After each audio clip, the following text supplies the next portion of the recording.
आम आदमी पार्टी सिंगरौली के पूर्व जिलाध्यक्ष समाज सेवी एवं आरटीआई एक्टिविस्ट राजेश सोनी ने सिंगरौली के ज्वलंत मुद्दे पर हमारे ब्यूरो चीफ अनुपम द्विवेदी से बातचीत की एवं उन्होंने सभी समस्या चाहे रोड हादसे की हो, प्रदूषण की हो या विस्थापन की हो, इसके लिए जनप्रतिनिधि को जिम्मेदार ठहराया है। इस वक्त हम मौजूद हैं आम आदमी पार्टी के पूर्व जिलाध्यक्ष राजेश सोनी, जो एक सिंगरौली ऊर्जाधानी ऊर्जांचल के एक ऊर्जावान युवा हैं और उस युवा से आपको रूबरू करवाएंगे, क्योंकि ये लगातार संघर्ष करते रहे हैं और बहुत सारे मुद्दों पर इन्होंने आवाज़ उठाई है, जहां पर लोग आवाज़ उठा के कुछ दिन तक उस आवाज़ को उठाते रहते हैं, पर कहीं न कहीं उनकी आवाज़ को उस अंजाम तक अपनी आवाज़ या जनता की आवाज़ को नहीं पहुंचा पाते हैं। और ये ऐसा चेहरा है जो अंत तक लड़ाई लड़ता है, सिंगरौली के हित की बात करता है। आइए उन्हीं से रूबरू करवाते हैं। बहुत बहुत धन्यवाद राजेश सोनी जी हमारे चैनल पर। बहुत बहुत धन्यवाद आपको। और मैं आपके इस मीडिया के आपके चैनल के माध्यम से मैं सभी दर्शकों को नमस्कार करना चाहता हूं और मैं आपको भी बहुत बहुत धन्यवाद देना चाहता हूं। सीधा सवाल, बिना समय गवाए सीधे सवालों का सिलसिला हम शुरू करते हैं। इनसे पहला सवाल है कि जो आपने विस्थापन रोड हादसे को लेकर जो आप लगातार सवाल उठा रहे हैं सोशल साइट के माध्यम से, यहाँ तक कि आपने कोर्ट तक गए हुए हैं, वो उसको आज जवाबदेह जो जिम्मेदार हैं इन चीज़ों के, उसके संबंध में आइए हम इन्हीं से जानते हैं कि वो इस वर्तमान स्थिति में इनकी फाइलिंग कहाँ तक है, कहाँ तक रिपोर्टिंग है, और क्या लगता है कोई सुधार है या कोई इनके पास नक्शा है या डायग्राम है जिस आधार पर चाहते हैं कि ये चीज़ हो जाए तो रोड एक्सीडेंट कम होंगे। और आइए इन्हीं के मुख से सुनते हैं। देखिए, हमने पहले एक बार क्या हुआ कि राज्यपाल महोदय के नाम से हमने ज्ञापन सौंपा कि सिंगरौली ज़िले में जो लगातार सड़क दुर्घटना हो रहा है, उस सड़क दुर्घटना को रोकने का उपाय किया जाए। और इसका सबसे बड़ा उपाय तरीका ये है कि अलग से सड़क, जो हमारे सिंगरौली ज़िले में लगातार कोल वाहन और राखड़ वाहन आम पब्लिक सड़क से आवागमन करते हैं, उनके लिए अलग सड़क की मांग करवाई जाए। इसी बीच मैं एक चीज़ और आपको जानकारी देना चाहता हूं और आपके चैनल के माध्यम से पूरे दर्शकों को देना चाहता हूं कि हमने एक आरटीआई लगाया। जिला प्रशासन ने आरटीआई में खुलासा किया कि पिछले 8 वर्षों में 1864 लोगों की, पिछले 8 वर्षों में 1864 लोगों की, मतलब फरवरी 2025 के तक का आंकड़ा है ये, कि 1864 लोगों की मृत्यु हो चुकी है। और फरवरी 2025 से अभी तक का एक अलग आंकड़ा होगा जिसको अभी मैंने देखा नहीं है, लेकिन 1864 लोगों की मृत्यु, ये बहुत भयावह स्थिति है, बहुत बड़ी भयावह स्थिति है। क्योंकि आप यदि एक अनुमान लगाएंगे, और अनुमान न लगा के बल्कि यदि क्लियर देखा जाए कि प्रत्येक दिन 24 घंटे में लगभग 2 लोगों की मृत्यु होती है हमारे सिंगरौली ज़िले में, वो भी सड़क दुर्घटना से। ये बहुत बड़ी एक दुर्घटना है और बहुत बड़ी भयावह स्थिति है, जिसके खिलाफ में हमने जिला कलेक्टर के माध्यम से राज्यपाल महोदय को ज्ञापन सौंपा। उधर से जब कोई भी कार्रवाई नहीं किया गया, हमने जिला प्रशासन, जिला कलेक्टर महोदय के भी माध्यम से कई बार मांग किया कि सिंगरौली ज़िले में अलग सड़क के निर्माण कराया जाए, ताकि कोल वाहन और राखड़ वाहन के लिए अलग सड़क हो जाए और आम पब्लिक के लिए एक अलग सड़क रहे। लेकिन इनके द्वारा जब कार्रवाई नहीं किया गया तो मेरे द्वारा मुझे ऐसा लगा कि हमारे सिंगरौली ज़िले के प्रशासन और शासन कहीं न कहीं अयोग्य घोषित हो रहे हैं, इनके क्षमता नहीं है कि अलग सड़क बनवा ले, जिसके खिलाफ में मैं जबलपुर हाई कोर्ट में जनहित याचिका किया। हमारी जनहित याचिका चल रही है, कभी भी नोटिस जारी किया जा सकता है माननीय उच्च न्यायालय के द्वारा, और ये अभी तक मेरा चल रहा है, लड़ाई लगातार चल रही है। मैं लगातार सोशल मीडिया के भी माध्यम से उठा रहा हूँ।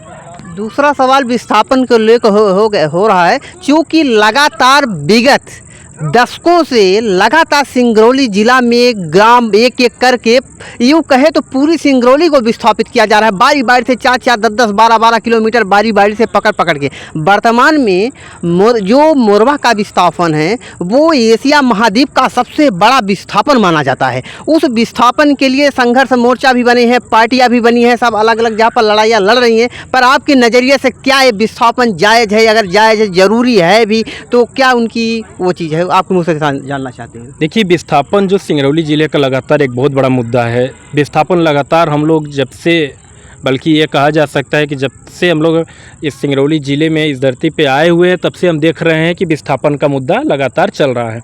विस्थापन हमारे सिंगरौली ज़िले में इतनी दयनीय स्थिति है विस्थापन की, सरकार आंकड़े कुछ दिखाती है, ज़मीनी लेवल पे, ज़मीनी स्तर पे कुछ और होता है। विस्थापन यदि आप रिलायंस शासन पावर लिमिटेड का चाहे देखें, चाहे हिंडाल्को का देख लें आप बरगवा में जो स्थित है, चाहे अभी जो सुलियरी कोल माइंस है, या तो बंधा, या तो आप एशिया महाद्वीप का सबसे बड़ा जो विस्थापन हो रहा है सिंगरौली मोरवा का विस्थापन, उनको देख लें आप। सिंगरौली ज़िले के निवासियों को जो यहाँ पे लोग विस्थापित हैं, जिनको कंपनियों के हाथों में सौंपने के लिए उनका जबरन घर और मकान गरीब किसानों का, व्यापारियों का लूट के और इन कंपनियों के हाथों में जो सौंप दिया जा रहा है, इसमें कहीं न कहीं हमारे सिंगरौली ज़िले की जिला प्रशासन और सिंगरौली ज़िले में सत्ता में बैठे हमारे विधायक हों, चाहे सांसद हों, चाहे मुख्यमंत्री महोदय हों, इनके सहयोग से ही हमारे सिंगरौली ज़िले की जनता को लगातार लूटा जा रहा है।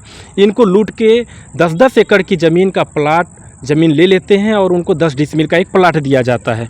गरीब किसान है, गरीब किसानों की ज़मीन लूट जाती है। बच्चों को अपने पढ़ाने के लिए वो नौकरी के लालच में कितनी बड़ी बड़ी कंपनियां हमारी ज़मीन भू अर्जन किया गया है कंपनियों के लिए, शायद हमारे बच्चे पढ़ के आएंगे तो उनको नौकरी मिलेगी। 10-10 एकड़ की ज़मीन उनकी भू अर्जन कर ली जाती है, 50 लाख 40 लाख रुपये में उनको समेट दिया जा रहा है और उस पैसे से वो अपने बच्चों को पढ़ाने में पूरे पैसे खर्च कर देते हैं। जब उनके बच्चे पढ़ के आते हैं सिंगरौली ज़िले में, तो जो कंपनियां हमारी ज़मीन में स्थापित होती हैं, हमारी ज़मीनों में, जब हम उन्हीं कंपनियों में अपने बच्चों को भेजते हैं नौकरी के लिए, या हमारे सिंगरौली ज़िले के युवा जब जाते हैं नौकरी मांगने के लिए, तो उनको गेट के अंदर एंट्री नहीं करने दिया जाता है। यहाँ तक कि आप वो भी कंपनियाँ जो यहाँ पे संविदा कर्मी जो कंपनियाँ हैं, संविदा में जो चल रही हैं, ठेके पे जो कंपनियाँ चल रही हैं, उन कंपनियों में भी नौकरी के लिए 2-2, ढाई लाख रुपये रिश्वत लिया जा रहा है। और ये प्रशासन और शासन के नाक के नीचे हो रहा है, इसमें कोई छुपा हुआ नहीं है। ये बहुत बड़ी कुल मिला के आप ये कह सकते हैं कि सिंगरौली ज़िले की बहुत ही भयावह स्थिति है, विस्थापन का चल रहा है। कहीं न कहीं अगर जो आपने सवाल उठाया कि बेरोजगारी में जो भी कंपनियां हैं वो 2 लाख रुपए 2.5 लाख रुपए लेके नौकरियां दे रही हैं, तो वो यार हो जाते हैं, क्या समझे इसको? देखिए, मैं एक चीज़ बताना चाहता हूँ कि जो 2.5 लाख रुपए जहाँ पे रिश्वत लगता है, वहाँ पे किसी पढ़े लिखे युवा की ज़रूरत नहीं होती है। जो 2.5 लाख रुपए रिश्वत देते हैं, वहाँ पे कहीं ना कहीं एक मज़दूर का काम करना रहता है। फावड़ा लेके ब्लास्टिंग का गड्ढा भरना, गाड़ियों की ग्रीसिंग करना, इससे ज़्यादा काम नहीं रहता है। लेकिन बेरोज़गारी इस स्तर पे हमारे सिंगरौली ज़िले में है।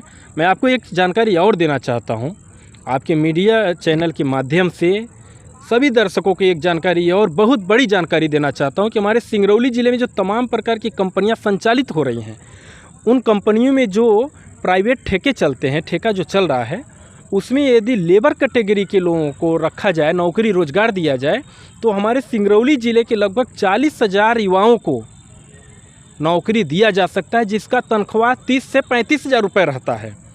लेकिन यदि एक आंकड़ा, मैं कई बार सीएमडी कार्यालय एनसीएल सीएमडी मुख्यालय का घेराव किया, जिला कलेक्टर कार्यालय का घेराव किया, हमने कई बार एनसीएल के खदान में घुसकर खदान बंद करवाए इसी के खिलाफ में कि जो 40,000 वैकेंसी चल रही है हमारे सिंगरौली ज़िले की तमाम कंपनियों में, तो हमारे सिंगरौली ज़िले के, हमको लगता है कि यदि सिस्टम से तरीके से प्रशासन और शासन मिल के और ओपनली तरीके से भर्ती किया जाए, तो शायद सिंगरौली ज़िले के हर एक परिवार से 1 से 10 नौकरी कर सकता है। वो भी उनको पढ़ाई की भी बहुत आवश्यकता नहीं है, क्योंकि मैं बताया पहले ही कि वो नौकरी कैसी रहती है कि ब्लास्टिंग जहाँ पे होती है उनका गड्ढा भरना फावड़े से, और गाड़ियों का ग्रीसिंग करना। बहुत पढ़े लिखे की ज़रूरत नहीं है, पढ़े लिखे की ज़रूरत वहाँ पे है जो तमाम प्रकार की और वैकेंसी निकलती हैं। आपको अभी पता चला होगा कि हमारे एक सहयोगी के द्वारा एक सिंगरौली ज़िले के एनसीएल में जो भर्ती हुआ था 2020 HEMM भर्ती, उसमें बहुत बड़ा घोटाला किया गया था, जिसमें सीबीआई रेड पड़ी तो खुलासा हुआ 4-5 लोग उसमें से दोषी ठहराए गए। कई ऐसे लड़के हैं जो आज भी नौकरी कर रहे हैं, 20-20 लाख रुपए उसमें रिश्वत लिया गया था। और लड़के वो सिंगरौली के नहीं थे, वो लड़के हरियाणा के थे, अन्य प्रदेश के लड़के जिनकी सेटिंग थी 20-20 लाख 30-30 लाख रुपए जिन्होंने दिया, वो नौकरी कर रहे हैं। और हमारे सिंगरौली ज़िले के जो युवा हैं पढ़ लिख के, चाहे वो इंजीनियरिंग करके आ रहे हो, चाहे कितनी भी बड़ी उच्च लेवल की पढ़ाई करके आ रहे हो, बेचारे भटक रहे हैं। कहीं ना कहीं प्रशासन और शासन की कमी है। पक्ष आपसे ज़रूर जानना चाहेंगे, नाम तो किसी का नहीं लेंगे, लेकिन ये जो वो भी कंपनियों में भर्ती के नाम पे दलाली होती है, तो कहीं न कहीं कंपनी में या बढ़िया तनख्वाह नहीं मिल रही है, सुविधाएं नहीं मिल रही, इसको लेके कथित यहाँ पे जो अपन नेता बनते हैं, श्रमिक नेता बनते हैं, यूनियन के नेता बनते हैं, वो जाते हैं, आंदोलन करते हैं, साल 6 महीना रहते हैं, 2-4 जगह कंपनियों में आंदोलन करते हैं, इसके बाद नदारद हो जाते हैं। तो आपकी समझ में क्या है, क्या कहीं इनका सौदा पट जाता है, कहीं इनका हिसाब किताब ठीक ठाक बैठ जाता है, या अपने को हार मान लेते हैं तो उन कंपनियों से आप समझौता कर लेते हैं या हार मान लेते हैं, आखिर क्या समझा जाए? देखिए, जो मैं एक चीज़ और जानकारी आपको देना चाहता हूँ। सबसे बड़ी बात, जो यहाँ पे रिश्वत जो चलने लगा, वो भी कंपनियों में नौकरी के लिए जो रिश्वत चल रहा है, इसका मुख्य कारण हमारे सिंगरौली ज़िले के प्रशासनिक अधिकारियों को और एनसीएल के जिम्मेदार अधिकारियों को ये सोचना चाहिए कि आखिर में शुरुआत कैसे हुआ। ये पिछले 5 सालों से ऐसा तेज़ी से चल रहा है। इसके पहले भी वो भी कंपनियाँ चलती थी, उसमें बहुत ज़्यादा रिश्वत नहीं चलता था, लेकिन अभी पिछले 5 वर्षों से लगातार बहुत तेज़ी से। इसका मेन रीज़न जो है, जो वो भी कंपनियाँ आती हैं, तमाम प्रकार की जो भी कंपनियाँ हमारे एनसीएल के कंपनियों में संचालित हैं, तो उन वो भी कंपनियों के जो ओनर होते हैं, मालिक जो होते हैं, उन मालिकों से डील होती है। जो यहाँ पे एचआर और प्रोजेक्ट मैनेजर पीएम जो वहाँ पे मोर्चा संभालने के लिए जिम्मेदारी लेते हैं, वो कहीं ना कहीं बोली लगाते हैं उनके पास जाके। ये वो भी कंपनियों के ओनर के लिए एक नया चीज़ देखने को मिला कि वो भी कंपनी वो टेंडर डाले, वो भी हटाने के लिए उनको युवाओं को नौकरी देना था, लेकिन उनको एक नया चीज़ देखने को मिला कि वो बोली होती है कि आप यदि हमको एचआर बनाते हैं, यदि आप हमको प्रोजेक्ट मैनेजर बनाते हैं, तो निश्चित है कि मैं आपको वो भी कंपनी के अलावा भी 50 लाख रुपये, 1 करोड़ रुपये आपको दूंगा। उनका भी दिमाग खुल जाता है कि आखिर में ये कैसे, क्योंकि 400-500 लोग लड़के यहाँ पे नौकरी करते हैं एक भी कंपनियों में। 800 मैन पावर की काम पड़ता है, ज़रूरत पड़ता है। 800 मैन पावर से आप जोड़ दीजिए 2.5 लाख रुपए, पता नहीं कई करोड़ अमाउंट हो जाते हैं। और ये प्रोजेक्ट मैनेजर और एचआर जो हमारे लोकल होने लगे, सीधी सिंगरौली के जो लोग एचआर और पीएम का मोर्चा संभालने लगे, उसके बाद से यहाँ पे चलन हो गया रिश्वत का। दूसरी चीज़, इस रिश्वत को जानते हुए एक चीज़ और आपने पूछा कि यहाँ पे प्रशासनिक शासन और प्रशासन क्या कर रहा है। इनको सारा चीज़ पता है। हमारे सिंगरौली ज़िले के 3 विधायकों को अलग कोटा दे दिया जाता है। बहुत बड़ा आरोप। जहाँ पे 800 मैन पावर की ज़रूरत है, वहाँ पे शायद विधायक महोदय भी सुन रहे होंगे, बहुत बड़ा आरोप है इनका। ये जैसे मान लीजिए 800 मैन पावर की ज़रूरत है किसी ओबी कंपनी में, 800 मैन पावर की जगह पे 50 मैन पावर का उनको दे दिया गया कोटा। 50 में वो भी फुल हो गए और 750 बेच रहे हैं आराम से। ये सबसे बड़ी बात है। यदि 50 को छोड़ के आपकी भी चैनल के माध्यम से मैं बताना चाहता हूँ कि यदि ये शायद 50 कोटा छोड़ के और 800 कोटा की बात करें, तो ये स्थिति ना हो सिंगरौली ज़िले में, जो रिश्वतखोरी चल रही है बंद हो जाए। और अगला ये है कि जो अभी सिंगरौली महोत्सव मनाया गया, तो महोत्सव तो इस आधार पे होता है, खुशी तब आती है, अगर घर में भी खुशी तब होती है कि घर में सब सुख आती है, शांति रहती है, सब कुछ यहाँ पे। अगर यहाँ बेरोजगारी है, भुखमरी है, रोड एक्सीडेंट है, सड़क हादसे है, पर्यावरण से करा रहा है सिंगरौली, इसके बाद भी सिंगरौली महोत्सव मना रहे हैं, तो लोग कहीं ये तो नहीं है कि सिंगापुर महोत्सव मना रहे हैं और लोग समझ रहे हो कि नहीं भैया ये सिंगरौली महोत्सव ही है। हो सकता है सिंगापुर महोत्सव हो उनका। देखिए क्या है कि हमारे देश की जो प्रथा है, भारत देश की प्रथा ये है कि यदि हमारे देश में कोई बड़ा घटना होता है तो लोग मातम मनाते हैं। जी। सिंगरौली ज़िला एक ऐसा ज़िला है जहाँ की प्रशासन और शासन मिलकर 1864 लोगों की मृत्यु होती है, उसके बाद भी ये महोत्सव मनाते हैं। मातम ये नहीं मनाते हैं, ये महोत्सव मनाते हैं। ये विस्थापितों की ज़मीन लूट के महोत्सव मनाते हैं, ये बेरोजगारी फैला के महोत्सव मनाते हैं। ये सिंगरौली ज़िले में प्रदूषण का स्तर, आज हमारे सिंगरौली ज़िले के लोगों को ये पता नहीं है कि प्रदूषण का स्तर क्या चल रहा है हमारे सिंगरौली ज़िले में। आपको मैं बताना चाहता हूँ, लोग कहते हैं कि सिंगरौली ज़िला शायद ऊर्जा में 1 नंबर पे है भारत देश में, लेकिन मैं ऊर्जा से भी सबसे पहला 1 नंबर प्रदूषण को देना चाहता हूँ। और ये मैं नहीं देना चाहता हूँ, ये एनजीटी के आंकड़े देते हैं कि आज यदि भारत देश में सबसे ज़्यादा प्रदूषित क्षेत्र है तो वो सिंगरौली ज़िला है। और मैं आपको ये भी बताना चाहता हूँ, इस प्रदूषण के कारण ही आज हमारे सिंगरौली ज़िले के एक आदमी को, आप एक सदस्य को आप देखेंगे, चाहे उनको एलर्जी की प्रॉब्लम हो, चाहे उनको मलेरिया टाइफाइड की प्रॉब्लम हो, चाहे उनका बाल झड़ने और पकने की प्रॉब्लम हो, चाहे उनको हार्ट अटैक की बीमारी हो रही हो, ये लगातार जो है प्रदूषण की देन है। और इस प्रदूषण के बाद भी हमारे सिंगरौली ज़िले के प्रशासन और शासन महोत्सव मना रहे हैं। और 2 छोटे सवाल और सीधा उसका जवाब छोटा भी चाहेंगे कि आपका, मैंने सोशल साइट पे पोस्ट देख रहा था जहाँ पर आपने लिखा था कि जगह जगह सिंगरौली में चेकिंग लगाए जा रहे हैं, अगर पार्टी का झंडा लगा रहता है तो वो जांच के दायरे से बाहर हो जाती हैं वो गाड़ियाँ। तो आपने पूछना चाहा था कि भाई किस पार्टी का झंडा लगाएं कि चेकिंग ना हो वाहन की, इससे क्या संदेश है? देखिए, कई लोग मेरे पास फ़ोन, बहुत संक्षेप में चाहेंगे, कई लोग हमारे पास फ़ोन किए जब ये पुलिस प्रशासन के के द्वारा जगह जगह पे चेकिंग लगती है, तो लोग देखे वहाँ पे, उनके पास वीडियो भी है ऐसा कि लोग जिसमें भारतीय जनता पार्टी का झंडा लगा रहता था, तो उसमें ब्लैक फिल्म शीशा जो ब्लैक रहता था या तो बिना सेफ्टी बेल्ट के रहते थे, तो उनका कोई चेकिंग नहीं लगता था। उनकी गाड़ियों को कोई पुलिस वालों की हिम्मत नहीं पड़ती थी कि वो रुकवा दें।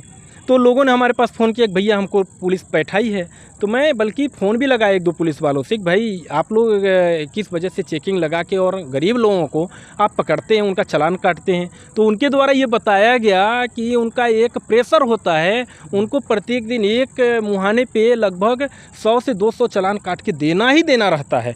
तो ये मैं पूछा कि भाई ठीक है, देना रहता है तो किस पार्टी का झंडा लगा ले ये लोग भी कि वो बच सके गरीब लोग। दर्शकों, आपने सुना, इनका कहना था कि इनकी पुलिस की, इनकी मशीनरी ही बोल रही है कि भारतीय जनता पार्टी का झंडा लगाएंगे तो पाप की चेकिंग नहीं होगी। एक कलेक्टर महोदय भी सुन रहे हैं, सुनेंगे, ये एसपी महोदय भी सुनेंगे, आरटीओ भी सुनेगा, यातायात प्रबंधन नहीं कि आपका सरकारी प्रशासन का जो तंत्र है वो बोल रहा है कि भारतीय जनता पार्टी का झंडा लगाओ और बेटोक, बिना रोक टोक के इधर से उधर जाओ, कोई कोई टोकने वाला नहीं है। और सीधा सा और एक छोटा सा और सवाल है कि आपने बोला था कि नई पारी की शुरुआत जल्द कर रहे हैं, इसका जवाब संक्षेप में चाहेंगे।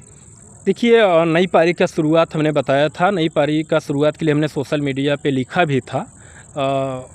मुझे ऐसा लगता है कि सिंगरौली ज़िले का जो हम काम करना चाहते हैं, जनता की आवाज़ जो बन के हम उठाना चाहते हैं, तो मुझे नई पारी की ज़रूरत पड़ेगी, निश्चित है मुझे नई पारी की ज़रूरत पड़ेगी। और मैं ये निर्णय ले लूँगा और आप सभी तक मैं शेयर भी करूँगा कि हमने नई पारी का ज्वाइन किया। तो दर्शकों को हम बता दें कि बहुत सारे मुद्दों पर अपने ऊर्जाधानी के ऊर्जावान समाज सेवी युवाओं की एक आशा, विश्वास, लोगों की अनुरूप जैसी सोच है, उसको अंत तक अली जामा पहनाने के लिए हमारे साथ में वार्तालाप कर रहे थे राजेश सोनी जी। हम बहुत इनका हार्दिक स्वागत भी करते हैं और बहुत जल्द अगली एपिसोड में इनके साथ मिलेंगे। मैं अनुपम द्विवेदी, भारत न्यूज़ 24।